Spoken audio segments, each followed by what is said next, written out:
It's bourbonbelong.com Cigar Saturday Live.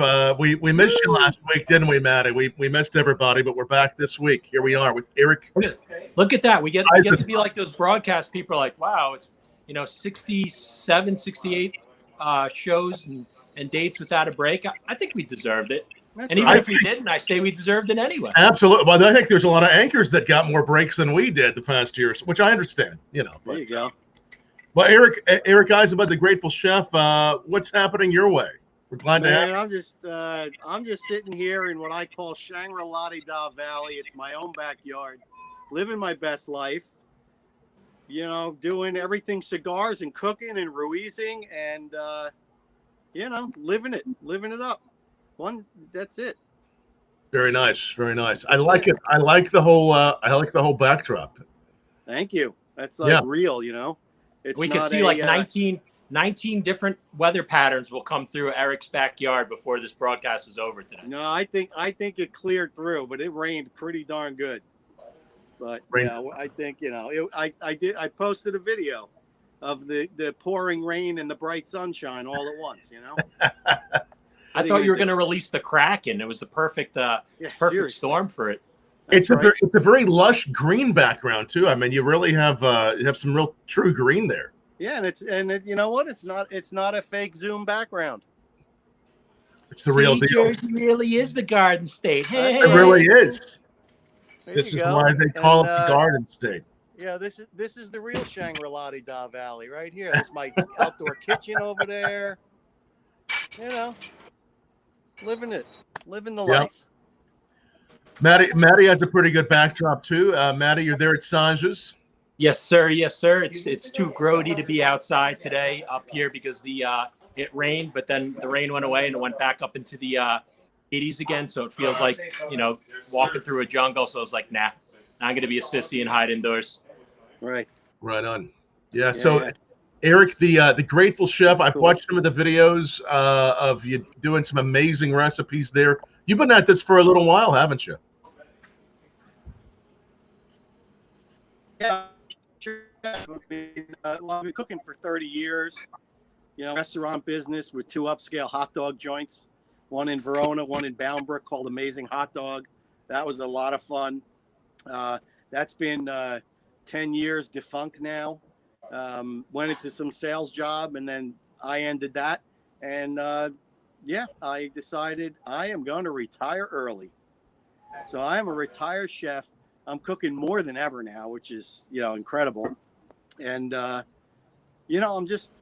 took a little sabbatical, about 2 months off of doing my Wednesday night show, but I do a Facebook Live cooking show, leave no stone unturned. And I do it live because there's not a chef in the world that doesn't make mistakes. And when live, you can't cover them up. So I like to teach people about cooking as much as I know. I don't claim to know everything, but we learn it together.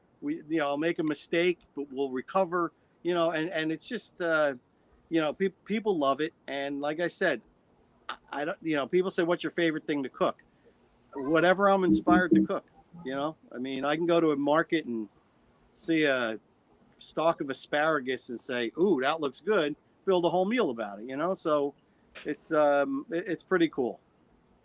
Oh, you're doing great work. And for everybody who's just kind of tuning in, you have a YouTube channel, of course. You have your website, eatingwithcheferic.com. That's right. Lots of good travel stuff on there. There's a little hamburger drop down on the right. If you drop that down, you'll see all our food travel. A lot about Barcelona because that's our home away from home. We in fact, we're going back in September. So and a place where people can put in their favorite restaurants in wherever they travel, and share it with the community, and it's really cool. Definitely. You're heading to Barcelona when? In September. Excellent. That'll be our 5th or 6th trip in the past 4 years, I think. Wow. What are you going to be doing there? Well, you know what? We've it's a funny story how we ended up there. We were watching a TV show called Somebody Feed Phil. Mm-hmm. Now, Phil Rosenthal is the guy that created the Everybody Loves Raymond show. Yes. And he started doing a travel food show. We're watching this at Barcelona episode, and we looked at each other, and we, is me and Lynn, and we said, we got to go. And within weeks, we had our first scheduled trip there. And so we did the tourist thing at first, the first year. But now we've actually made friends, in the hotel that we go to. We're in contact with them. I made friends with the chef, was invited back into the kitchen, the whole thing. And now we actually go and live like Barcelonians do. We go to people's apartments, and I can go to the beautiful markets and cook. I couldn't do that before. It was frustrating. Wow. Now I can go to the Boqueria market, where it is the most incredible seafood I've seen anywhere in the world. And I can buy stuff and I can cook. And, it's such a relaxing vacation. A lot of times going to Europe and doing the tourist thing is not really relaxing. We go, our hotel is an amazing rooftop lounge, and they cater to my every cigar smoking need, and they have an amazing bartender. While I don't drink, he goes out of his way to make some non-alcoholic beverages for me, and based on my mood. And so he'll be steeping tea and putting some herb and smoking it and adding it to the thing and creating, and it's just absolutely incredible and relaxing. And in fact, I built these ashtrays. I'm going to show you. These are based on the ashtrays that we saw that on the rooftop. All right, so it's a metal rod, and I took the liberty of making the ashtray part a cast iron skillet. Where's my camera? Well played, sir. Nice. And you know what? I have a little piece of Barcelona right here, and I have a little piece of Barcelona right here. This is the Barcelona flower. Nice. And the sidewalks have these tiles with this logo on it. So I mean, it's close to my heart, Barcelona, big time. So when you get there in September, when you get to your favorite cafe, your favorite restaurant, what food are you most looking forward to? Like, it's your first meal. What's going to be? It's a really tough question. So the paella is not like the paella you get down neck in Newark, New Jersey. Right. All right. Rice it's a very thin layer of rice with a minimal other ingredients. Like if you get the gambas, the red shrimp on there's 6 of them, and they put it on the table, and the bottom has got sauerkraut, which is a crispy layer underneath, and it's very sought after. And if you're with 4 people, they put a paella for 4 in front of you, and you have your quadrant, and you don't eat out of that quadrant. You stay in that, you don't reach across and say, "Ooh, that piece looks good." You stay right in your lane, man, because that's they'll kick you right out of Spain if you don't do that. I'm getting kicked right out of Spain.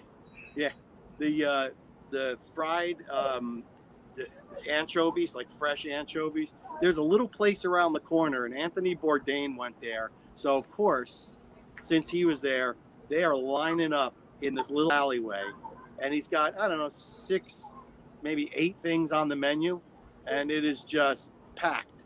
And it's those fried anchovies. It's a little tomato and onion salad.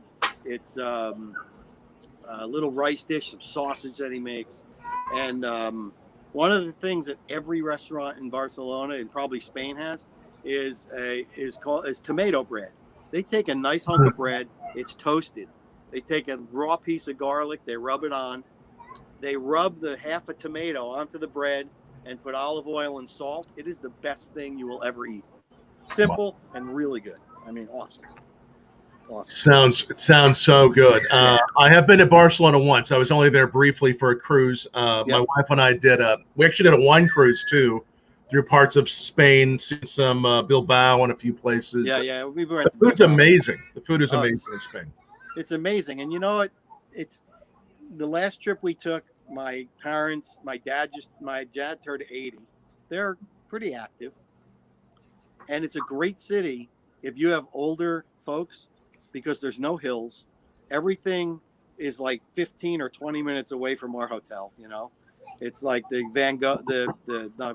Picasso Museum. Yes. In fact, the hotel we go to is called the Ceres, SERRAS. They just got voted the #1 boutique hotel in Spain. And it is Pablo Picasso's first studio when he was 15 years old. Oh, and so it's a historic building. The people couldn't be nicer. You want for nothing. They treat you like family. We've become family with them. It's cool. It's incredible. Really incredible. Nice. So before we go on, I need Matty to help me make a very let's do it. We're gonna I spy what's in the bag. I spy I got my little cigar bag here, and in it I have, in no particular order, a Liga No. 9 Toro. Ooh, strong. Always a solid choice. I have, perhaps even more solid, a Feral Pig. Oh, it's a tough decision. Or the all-new and very exciting Undercrown 10. Oh, the Undercrown all dressed up, baby. That's it. All decked out, buddy. All dressed up. So what would you smoke? All right. What did we eat today, Chef? You know where I'm going with this. Yeah, well, what didn't I eat today? All right. Well, you kind of answered my question already. If we've eaten heartily, you know I'm going to have to go for the pig, right? Yeah. You know what? Okay. The decision's made. You know how I roll. If you have not eaten much during the day and nothing in your stomach, the feral pig, and you smoke that'll be the first and last place you sit for the day. But if you've had your appropriate amount of food, you know me, my matchup with that is always a nice steak. Yeah, I'm kind of funny. I didn't have steak today. There you go. But I had some shrimp, tempura shrimp. We had a nice sandwich. Sanj. What about Chef? What about for guys like me who don't eat meat? Listen, vegetables are your friend. You know, I like spicy stuff though. Yeah, you could do I'm sure you've had your share of cauliflower. Absolutely. Curried, with spice. I'm actually growing. I have some Indian peppers that I grew that I'm hoping come back this year. Nice. Really spicy. I like all that curries and rice, basmati rice, and all the good stuff. There's a lot you can do. I mean, I primarily eat meat because I work with a company doing videos it's called the Steak Ager. So we dry age beef right in my own home, and it's awesome and fun. And also make my own charcuterie. Very nice. Also really fun. And but I think I've got some vegetarian stuff. I made a beautiful vegetable Wellington. Ooh, nice. That is on my website. You know why I like all this? Because when you come over here and cook, Sandra won't touch any of the meat. There you go. I'm just saying. I'm doing 160 pounds of brisket for the New Jersey Cigar Festival at Dave Mallow's Barrister Cigars. So I'll be there. So what's for everybody else? Well, I got chicken thighs for everybody else. Okay, I wanted to make sure we had some brevity and clarity to all this. Of course. You know. Mm-hmm. All right. So just curious, Sanj, do you have a favorite vegetarian dish and a cigar you pair with it? Is there a favorite kind of pairing, or after a favorite vegetarian dish, a favorite cigar? You have one of those? No. When I get hungry, I eat. I think that's a good plan. See, that's why we're still friends, even though there's no meat involved. Copious eating for no reason. You always have to respect the copious amounts of eating for no reason. Absolutely. I'm a big fan of that. All right, so we know what you're smoking. Sanj is knocking out a Quattro Cinco. I got my Cinco Discadas. What are you puffing on there, Tom? What do I have here? It's an unmarked cigar. This came, I think, deep from within my my humidor. I believe this could go either way. It could be very sketchy, or it could be something amazing. It's good, whatever this unmarked cigar is. And I'm having a little bit of a new Peerless, just some single barrels. We were at Peerless this week hosting some whiskey tastings in Louisville. I'm trying the new Grapefruit Spritz That is the flavor notes they get on this wonderful rye, and it has some nice herbs, burnt sugar, grapefruit. It's quite delicious. I love pairing rye whiskey with a good cigar. I see we have a few fellow chefs watching. Craig Kimmel is watching. He's having Hey, an my underground Craig, 10 up there, brother. Oh, So- he said Underground 10. So Craig and I hung out in Memphis in May. Yeah, Craig. Barbecue competition. We had a great time. Awesome. And then I see Sean Millard is watching as well. So many great people. Up there, Irene, Sean. How we doing, brother? a lot of good people watching. Yes, tell us down below what you're puffing on and sipping on. And again, we're back. We took 1 week off, but it's great to be back here with Matty Rock and Sanj and the whole gang there. Is it pretty happening there at Sanj's tonight? Who's hanging out at Sanj's tonight? Later on, there'll be a little bit more party action going on. There's some people in the second part of the lounge in the back. Like I said, the weather's been a little bit goofy. So I think everybody's waiting. Like I said, it's literally gone from 86 to 70 to 75, then pouring rain. So Mother Nature once again thinks that the drug addiction is funny, and I can promise you it's not. So she needs an intervention for all the meth that she's been on. There you go. So it's a little kooky, but action will happen a little bit later. I think everyone wants to wait for at least the sun to go down and drop a couple of degrees. And New Jersey's in for your weather, Tom, for the next week. I think starting tomorrow, 90s, and then midweek it's going to be 95. So nice. And nothing's as delicious as 95 degrees in Jersey. And I'll be smoking a brisket and starting it tomorrow for a Monday night dinner. It doesn't need any fire though. It'll roast itself. Shit. Now, any for those that enjoy smoking briskets, any tips? Any tips you like to give? So brisket, people, it has the reputation of being difficult to cook, but I don't find it that difficult if you know the numbers. And I listen, like I said, I don't claim to know everything, but and I could be wrong, and I'm sure someone will, like Craig Kimmel, will correct me. This is as I understand. So meat pretty much loses its ability to absorb smoke at about 130 degrees. So that first, so I like to put the brisket in cold-ish, it doesn't have to be ice cold, because I want to elongate that. I want it to take on a lot of smoke. Now I'm using a brand new cooker. I got a Rectech RT700 pellet grill. It's my first one. So this could completely change for me. So I'm going to put it on, and at about 130, if I wasn't using pellets, because that's wood, I would usually smoke it heavily to 130, and then just go 225. So the numbers you got to remember: 130, 225 is your temperature, low and slow. So you go 225 till the internal temperature reaches 165 degrees. At 165, you wrap it in peach butcher paper real tight. You put it back on, and you bring it up to 195, maybe 200. But what's more important is it's probe tender. When your brisket's done, when you put that probe, it's like going through butter. And then I take it off. In the paper still, wrap it in a terry cloth towel. Like I have a whole bunch of towels that I've ruined, the brisket towels. Wrap it in a towel and put it in a cooler for at least an hour.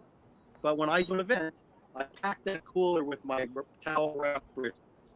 And I can go to that event and they stay too hot to touch, definitely in food safe temperature, the entire event till the very last brisket. And you'll be able to select, it shouldn't fall apart. So that's it. 225 your temperature, 130 to internal, to 165 to 195 or 205 max, and probe tender. And my rub is just salt and pepper. That's it. People go Very nuts. nice. Well, it sounds incredible. The crowd goes wild. And you have some recipes up on your website too, right? Yeah, I got recipes. I don't think I got brisket on there. And speaking of recipes, so I looked there and said, you know what? Since I can't talk about drinking bourbon, let me talk about cooking with it. So I have one recipe in particular that is awesome, and it's bourbon roasted lobster. Ooh, And oh man! I'm telling you, you take a lobster, you cut it into, you take the legs off, the claws and everything, and you separate the tail, and you just crack everything so it's easier to eat later. And it's got shallots and garlic and butter and herbs, and you heat your oven to 500 degrees. You take the claws and the tails, and you put it 6 pieces, cracking the claws. You heat some oil in a skillet, and you cook the lobster shell side up, because you want to kind of. I tend to cut a little window, like in the underside of the claw, and then the other side is all claw. So you do shell side up. You turn it around until they're bright red, and you add shallots, garlic. You cook that until it's soft, and then you take a half a cup of bourbon, and you pour it in, bourbon of your choice, and stand back and light that baby up. And when the flame subsides, you add some white wine into the pan, and you cook it another 3 minutes or so, and you put it on a serving platter.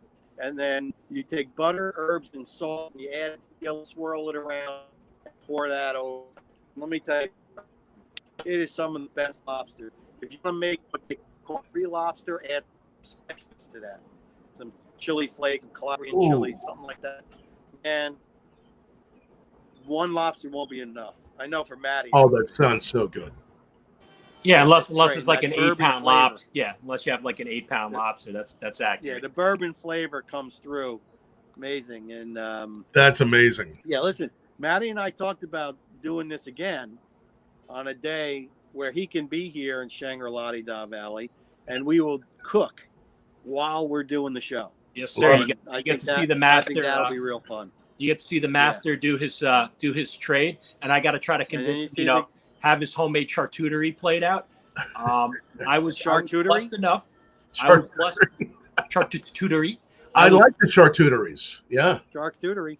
I was blessed enough to have a charcuterie plate. We met at the bench. We know how sacred at the bench was. So during the middle of COVID, we did a under the cover of Not Quite Darkness, but we did a trade of cigars for charcuterie, and I definitely got the better end of the deal, man. And then listen, that was a little earlier on. Now as I've practiced even more, and with charcuterie making, the more you practice, the better you get. You get to start to nuance things. And I've got some Finocchione salami in there. I've got a Mangolista shoulder. No, actually a ham that I'm making my first prosciutto. So that's going to be at least a year from now when I pull that out. But you need, if you liked it then, you're going to love it now. So that's a hard yes, as in yes. And I'll have to try that bourbon lobster at some point. And yeah, bourbon can work so well in seafood and so many foods. The sugars, the barrel, all the characteristics. That sounds amazing. Smoky. Yeah. Yeah. It sounds. Yeah, that recipe's on the website for you, Tom. Oh, nice. Well, we'll definitely share that and try it out. I mean, bourbon. I mean, that's the thing. The friendly flavors of bourbon, rye whiskeys, American whiskeys. Have you experimented with? I mean, obviously, very similar. But have you experimented with any rye whiskeys or any other whiskeys in your cooking? No, I mean, that's where I'm limited because obviously I'm not tasting the different nuances of it. But I'm more I'll match cigars with food. I'll bring you something to throw in some booze to throw in some dishes. We'll get our heads together. We'll put something together. And you'll give me your what you feel what the proteins they pair with best. Yes, I'll love that. Yeah, yes. Now you're doing great work there. Enjoy your show a lot. Again, you do it every Wednesday night live. Yeah, I'll be picking it up again soon. I've got, so many things hit my calendar. So it may not be till September. I don't know, maybe when I get back from Barcelona. Right. But yeah, I do live stuff all the time. I did one today because I broke down I actually dry aged pork. I started doing that a little while ago, and just as a caution, if you're dry aging at home and you want to do pork, and I have to say this because I don't want you to screw up, do not use what they call commodity pork. That is when you can go into your supermarket and buy a pork loin, or because the commodity pork is bred to be very, very lean, and we need the fat and the marbling to really successfully dry age. And so know where the meat comes from. If you know the farm, that's great. If you know the farmer who raised it, that's even better. And if you know the pig itself, that's even best. So my friend Fiona raised Mangalista hogs up in Connecticut, and she got me a 1 share, which is half a hog. So I was able to get that prosciutto that I have. I was able to harvest out the 10-bone tomahawk rack. So I went like 55 days. It was more than I intended. So today I did a video on my personal page, Eric Eisenbud, which, feel free to check that out and friend me. And I broke it down into chops. And yeah, it's just amazing. And I want to go further. If anybody has any culinary questions that they want to reach out to me through DM or whatever, if I don't know the answer, I sure know where to get the answer. So I field phone calls and messages and emails all the time about food. I am more than happy. Yeah, you can even get me through Eric, Eating with Chef Eric. More than happy to share the knowledge. I believe each one teach one. So that's my superpower, and I'm happy to share it. So. That is quite a superpower indeed. As you're traveling and you're talking about whether it's the hogs, the other types of meat. I mean, talk a little bit about how when you're in Spain, obviously, what they're doing, with what is it, the legs they dry age. We can smell those in the streets. Incredible. The jamon. I mean, jamon, yes. Spain is all about jamon. It's Iberico ham. I love that. It's the pata negra, black-footed. Yes. Pig. And I will tell you that little known fact. There is a gentleman named Rodrigo Duarte. He has a shop called Casiera y Bom in Newark, New Jersey. He has been granted special permission, and I believe he's Portuguese, so I'm going to say Portugal, but they're sister countries. They're very close. He has been granted special permission to raise black-footed pigs in New Jersey. And if you haven't been to his shop, you go in there, and he's got the legs, with the hoof still attached because he's raising them himself. So if you go and buy a hind leg, like just the leg, if you don't get the pig and know the butcher and all that stuff. Actually, I didn't stop the butcher that did the Mangalista. I didn't stop him in time to not cut the hoof off. But you can't buy a leg, just a leg by itself, in the United States with the hoof on. Wow. It's whatever. But he's got them in his shop, and he is making pata negra here in the United States, and it's in Newark, New Jersey. Make a special trip. It is a Ruizing trip for sure. Then you can go close by and go to. When are we going, Cribs. Eric? We're going to Cribs. But yeah, it's amazing. So he is doing that. So in Spain, that's what they're known for, and you can go and get different levels of the pata negra in Spain. And of course, different price levels. We go to this wine shop. I was going to say a little wine shop, but they supply wine to, I'd probably say 90 or 89% of the restaurants. And you can go there. They have three tables, and they got a little cave room. And you can go down there and do a cheese tasting, which is beyond reproach, as they say. And they have the Pata Negra, and they know all the different areas of the leg it actually comes from. You know, you get that inner thigh, and there's nothing like it. Nothing. Yeah, it's amazing stuff there, and even the terroir, what they feed them. I mean, the flavors, even within the U.S., it can vary so much. I mean, what you're talking about from one farm to the other. So we see that even in Kentucky too. We have all these great. I'm telling Eric, forget Cuban cigars when you come back. I want the ham, buddy. You don't need to smuggle back Cuban. Smuggle back some ham, baby. When I was in Spain, I found a shop with the biggest cava, the humidor, because there's tobacco shops everywhere. This was the largest one that I could find in Barcelona, and I went into the back room where the non-Cubans were, and don't you know they had Liga Privadas? Ooh. Now I bought almost every one he had, because discerning palates know. Now I have to have the gold tooth shine too when I do it. Wink and the ching. Well, the thing is, listen, I know everyone, not everyone. People love Cuban cigars. They go crazy for them. My palate has been trained on a blended cigar. So the Cuban cigar does not hit the mark for me. And, I like a nice heavy cigar like the Feral, and that's just the way it is with me, so to find the Liga Privadas in Spain, I'm hoping to go and find the Bauhaus this time. I hope. I need one of those. If you don't, you can hashtag inquire within. Mm-hmm. And the name Grateful Chef. Where's the name the Grateful Chef come from? Well, I happen to be a longtime fan of the Grateful Dead. So, yes. I've got it all over myself.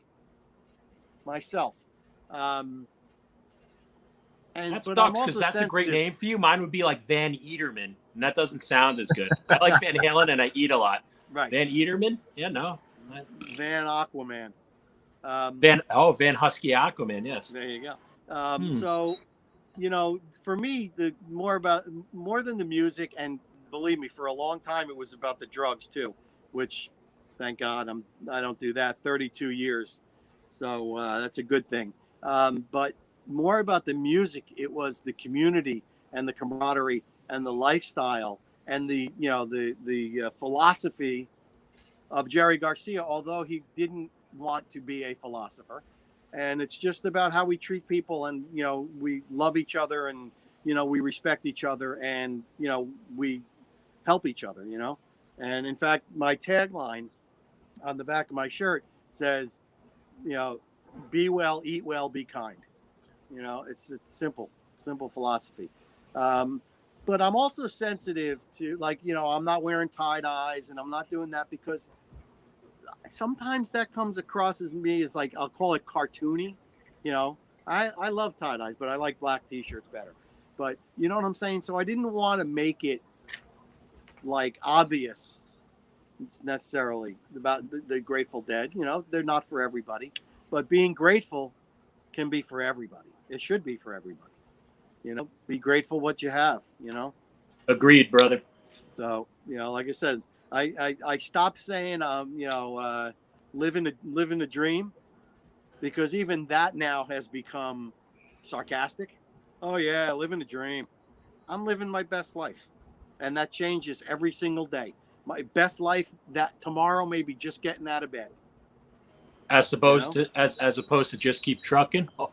You see what I did there? That's right. I saw what you did there. But they've been the background music my whole life, and I feel like I'm a better guy for it. Yes. Craig is saying he wants to come cook with you and try some kimchi smoke. You tell me when, man, and we'll go visit Cho if you're out there, man. We gotta go out with Craig. We gotta grab Eric, and we gotta get it done.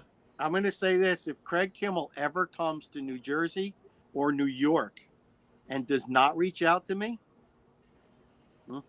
Craig, are you gonna let him threaten you like that? Problems. He just told you live your best life and the all chill stuff, and in the next sentence you're like, he went to the whole other Jersey place. How you doing? You come to New York or New Jersey?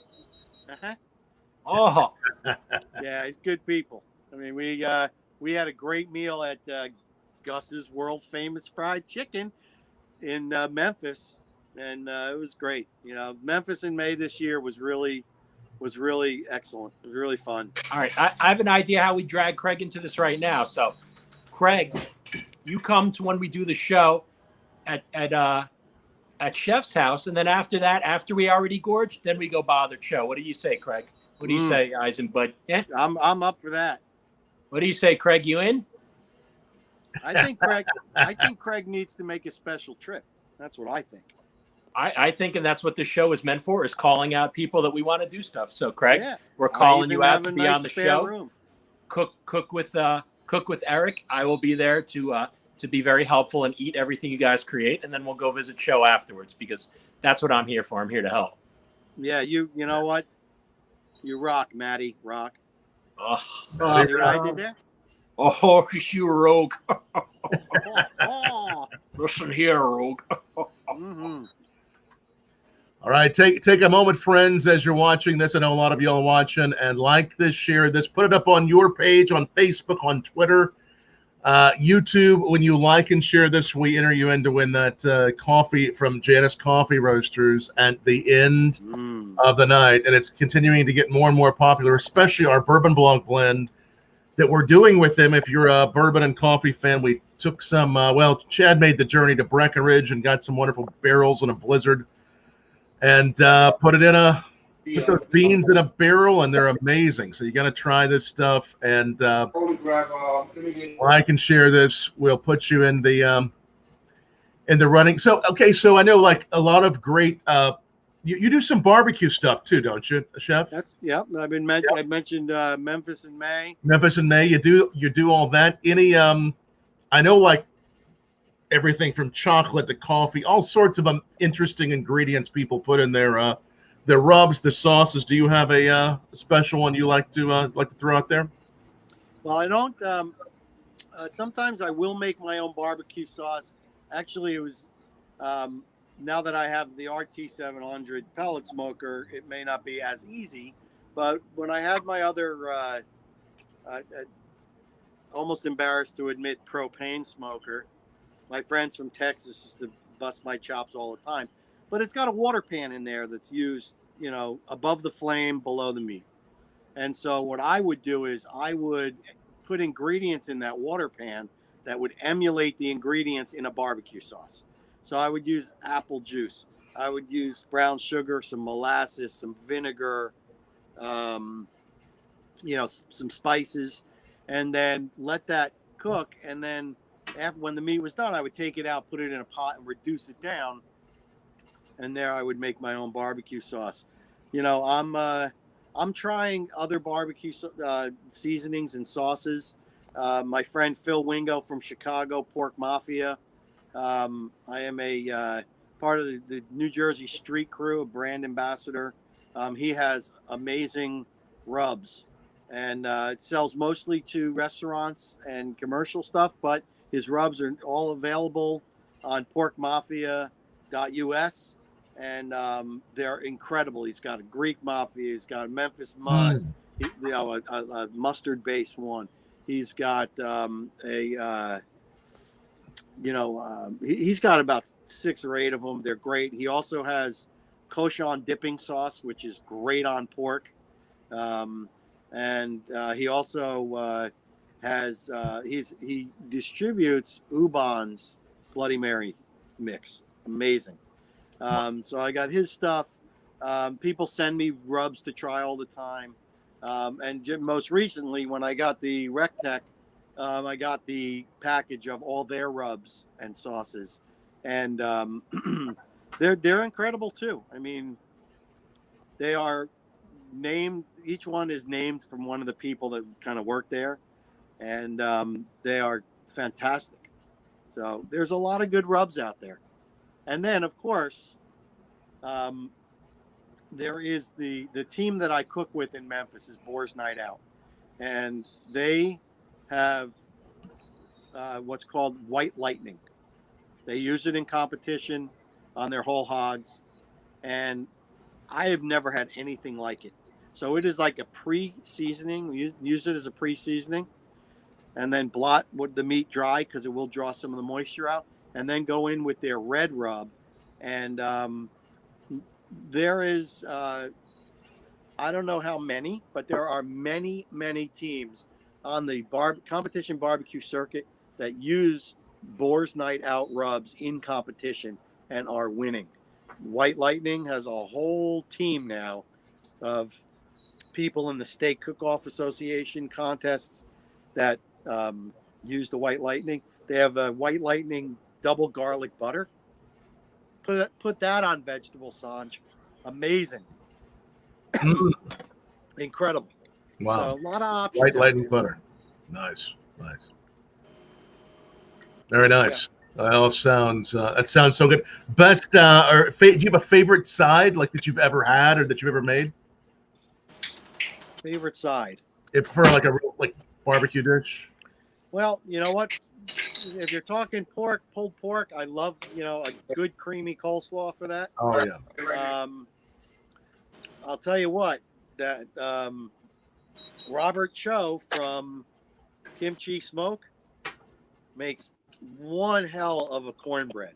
I mean, yeah, man. He worked on that for a while, and he has nailed it. It's incredible.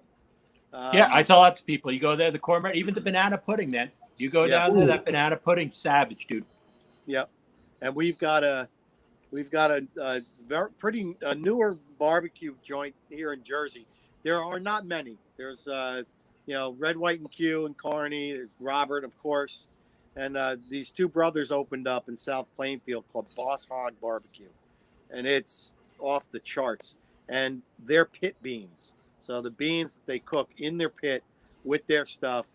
They're not using canned beans. They're using fresh, dried beans or whatever. And it is amazing. So sometimes I don't try and reinvent the wheel. It's like the Greek use phyllo dough to wrap things in. I don't know many chefs that make phyllo dough. I probably know no chefs that make phyllo dough. You don't reinvent the wheel. Leave that for the professionals, So there's some things that I just, I may throw together a coleslaw, but I wouldn't put it up against some of the great slaws out there, Right. That kind of thing. Right on. Yeah. And again, it's Eric Eisenbud. He's the Grateful Chef. You got to check out his live show. Some weeks, no matter what, so many great what he already has up there on his YouTube channel. You can get there just by going straight to eatingwithcheferic.com, or the YouTube channel is / Eating with Chef Eric, isn't it? Or what's the YouTube channel is The Grateful Chef _EE. The Grateful Chef _EE. I'll put that there as well. Yeah. And now we got to work on our next live show and decide what you're going to be cooking up there, Chefy. Sky's the limit, brother. And so is my stomach. So this is going to be this could be a long and painful show. Matty, I'll give you a little cooking demonstration, and Matty will give you a ginormous Ruizing demonstration. Yep. Absolutely. The way Eric cooks, I'm like a goldfish. He just has to sprinkle that food. I'll keep coming I'll eat until I pop, baby. Yeah, man. So, my background, my restaurant, the last one I did was hot dogs. And, so they just like our friend Carl, they have a very special place in my heart. Hot dogs. I was taking these natural casing 1/4 pound hot dogs. These things were enormous. And wrapping them in bacon and deep frying them. And that's why I love Eric until I'm dead. And it was funny because I had some pretty high end chefs from the Verona area, like Montclair, and they would come to my place, and I'd be like, what are you guys doing here? And they're like, listen, we're cooking. You're making the real food. I'm like, all right. So yeah, hot dogs are a good thing. And there is that certain lure, right, in New Jersey. For such a little state, the art of the hot dog is, if you want like Triple D or you go into any of the books. And the joke is oddly enough, I literally live within like a 5-mile triangle of all like the important hot dog places up in North Jersey, which we all laugh at. Johnny and Angie's is the one sector. Then there's Ruts Hut in the other one, and then the Goffel Grill. So it's funny what an important staple food is. High-end hot dogs are in the state of New Jersey. And listen, that's not even mentioning like the Italian hot dog places. Like Dickie D's, and what is it, Johnny something? There's another one. I know what you're talking about. Jimmy's, Jimmy Buffs. What? Right? Jimmy Buffs we're talking about, right? Jimmy Buffs, yep. Jimmy Racioppi. He's the mother of the guy. The mother of Dickie D's used to come to Amazing Hot Dog. And plus, there was this little known. I don't know, maybe not little known. Like the invention of the Texas Wiener. It definitely wasn't in Texas. So it's between Plainfield, New Jersey, and Patterson, New Jersey. There's this ongoing. Where was it invented? So we've got Texas Wiener places down here. You got them up by you. Those hot dogs all the way. Oh yeah. And and you had mentioned, Tom, about chocolate and stuff in in barbecue sauce and everything. Well, here's a little secret. My hot dog chili, one of the secret ingredients was I used to take baker's chocolate, not cocoa powder, right? Baker's chocolate, and grate it into the chili because it added this level of flavor, and it also added like this creaminess to it. Amazing. Like a mole chili. Like put the texture in there, and the sweetness, the texture, a little of that bitterness, all that. Yeah, it was onions, beef, chocolate, lots of herbs. Yep, hold on, I'm putting that on the list. I'm putting that on the list. That chocolate. Listen, like Super Bowl Sunday, I usually do a Amazing Hot Dog Revisited. Yes. In fact, that picture of me holding that thing, one of my inventions, that was the hot burger ham dog. And that, it basically. See the famous things that come out of New Jersey, Tom? Oh yeah. Oh yeah. Now you have that debate about the ham. Do you have another debate about the hot dogs? No, it's Taylor ham. It's the Taylor ham, but do you have the hot dog debate as well? Well, what? There's different styles. It all depends on what you grew up with. I grew up with a kosher style, heavy on the garlic, and so that's the hot dog. Let me turn my lights on. There we go. That was the style that I used. Ruts Hut is more of a pork dog. It's more whipped, so it's lighter. Mine is dense and juicy, and it was incredible. And then you've got the pork beef mix, So there's different types. The Italian hot dog guys, they're using the same brand that I used to use, which was Best's, right in Newark, Avon Avenue. Go right in the back door, ask them for the Don's or the Sid's, two restaurants that they used to make hot dogs for that are no longer here, but they still sell the hot dogs. Amazing. And you can't beat Ruts Hut relish. You heard it here first. That was one of Carl's favorite things on the planet, right? Oh, absolutely. So, yeah, he had a lot of favorite things. That was one of his favorite things for sure. You haven't lived until you've gone on a food crawl with Carl. Yep. Before they hashtag Ruiz, Yep. And you'll notice, Tom, that Chef Eric did call it Taylor ham. So I'm just saying. Oh, yeah. Taylor ham. So you heard it from a chef, people, you and your pork. But listen, I had to stray away because I had to call it the PR for one reason. I went to a butcher that I'd never been to before in Bridgewater called Hind and Four. And I got a tri-tip or whatever. And I look in his case and he's got these packages of what look like hot dogs. They're made in Trenton. They are pork roll links, the size of hot dogs. Made in Trenton. All right, the only pass he gets is if it's actually the company Trenton making it, then I'll cringe and say Trenton pork roll. It's not the company Trenton making them, but it's in Trenton, so they know Taylor ham and pork roll, and there's only one butcher that makes them, and this guy sells those dogs. The links, I got them and I haven't tried them yet. I'm still trying to get over that they call them pork roll. Yeah. So just so you know, Tom, so listen, you understand the Jersey thing. The chefs know it's Taylor ham. We respect John Taylor. Yeah. Oh yeah.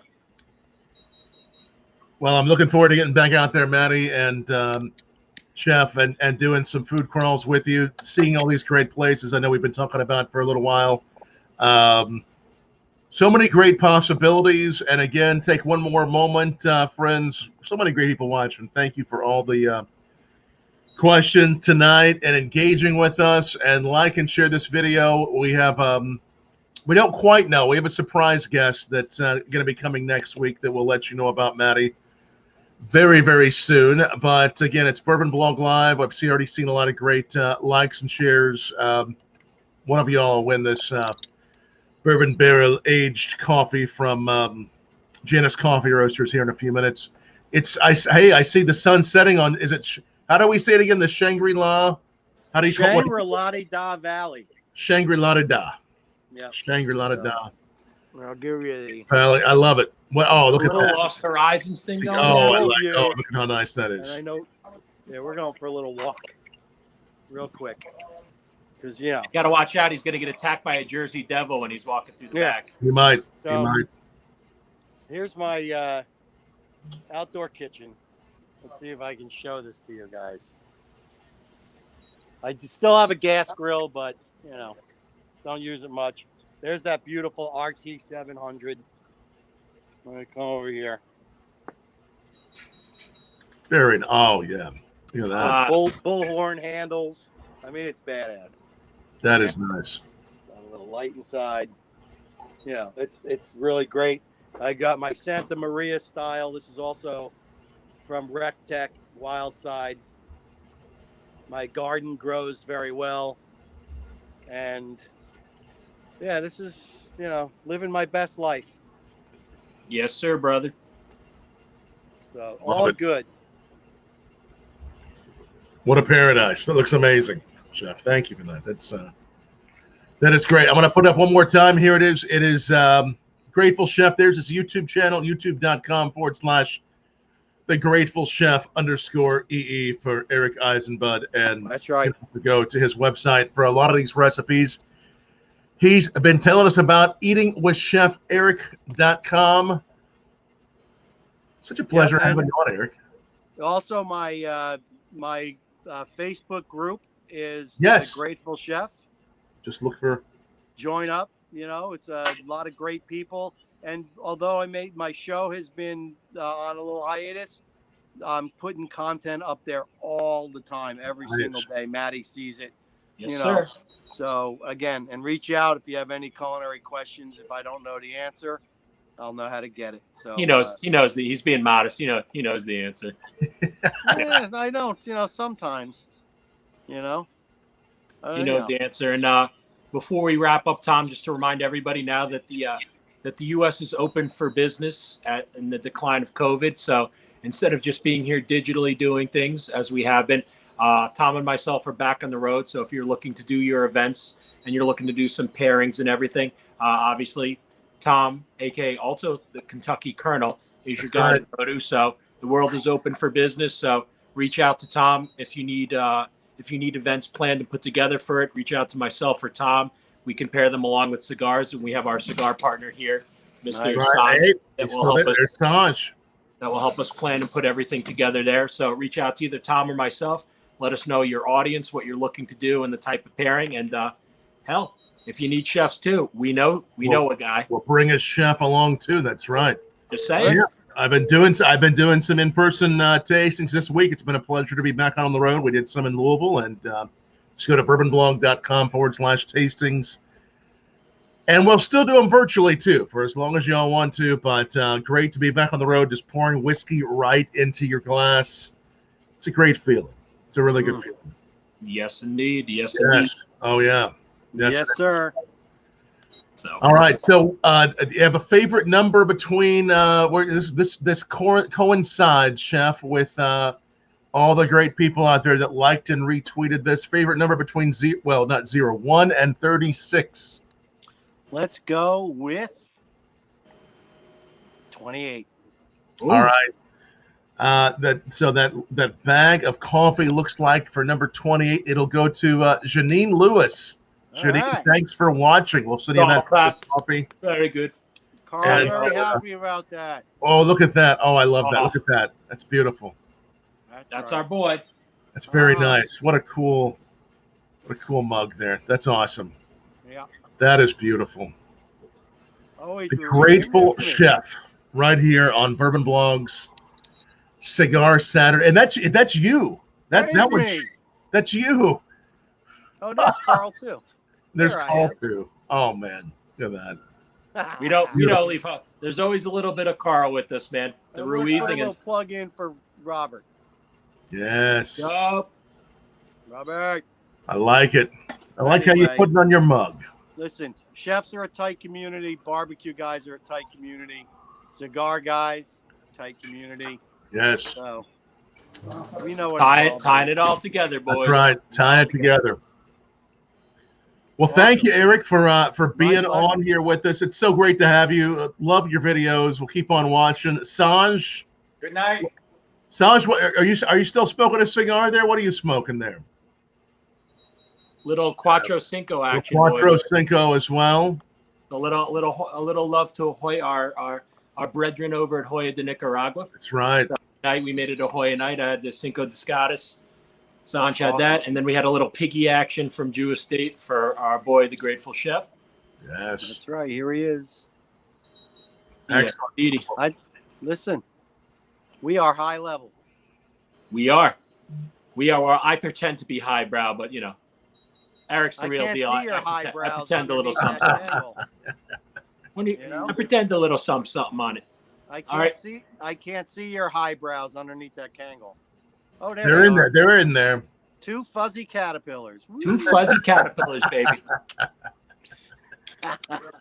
All right. Much love to everybody out there. Love everybody. Much love to you, Eric. Yep. I will see you soon, brother. And we will be picking a Cigar Saturday for him to be cooking and for me to be eating. And I love it. Damn thing that I dislike about that. I look forward to it. That'll be great. Thank you so much, Eric, for being with us. Cheers, everybody. Much love. Take care. Much love, everyone. See you next week. Bye.